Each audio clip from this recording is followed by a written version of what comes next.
সব পুরুষেরা কবরে আপনার কবরে নামতে পারবে না, আপনার শরীরে হাত দিতে পারবে না, আপনার চেহারা দেখতে পারবে না। কল্পনা করেছেন, আপনি যদি ভাবি হয়ে থাকেন, আপনার দেবর কবরে নামতে পারবে না, আপনার শ্বশুর কবরে নামতে পারবে না, আপনার ভাসুর কবরে নামতে পারবে না। আপনার শরীরের কত দাম, আপনার ইজ্জতের কত দাম আপনি কল্পনা করতে পারেননি। আপনার দেবর আপনার শরীরে হাত দিতে পারবে না মরে যাওয়ার পরও। আপনার ভাসুর আপনি মরে যাওয়ার পরও আপনার শরীরে হাত দিয়ে কবরে রাখতে পারবে না। আপনার শ্বশুর আপনার ভাসুর ওই কবরে রাখতে পারবে না। আপনার চাচাতো ভাই আপনার শরীরে হাত দিতে পারবে না। আপনার ফুফাতো ভাই, আপনি মরে গেছেন, আপনার শরীরের কোনো দাম নাই, তবু আপনার ফুফাতো ভাই চাচাতো ভাই আপনার শরীরে হাত দিয়ে ওই কবরে রাখতে পারবে না। আপনার শরীরের কত দাম আছে আপনি নিজেও কল্পনা করতে পারছেন না। তবে জীবিত অবস্থাতে আপনার জীবনের মূল্য আপনি বুঝলেন না।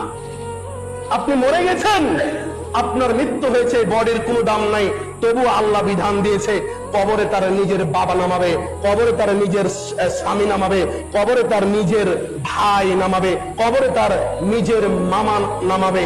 তার সাথে যাদের বিবাহ হারাম, তার ওই মহিলার সাথে যার বিবাহ হারাম তারাই ওই কবরে নামাবে।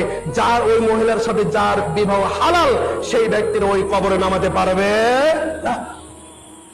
নারীদের কত সম্মান, কত ইজ্জত, যা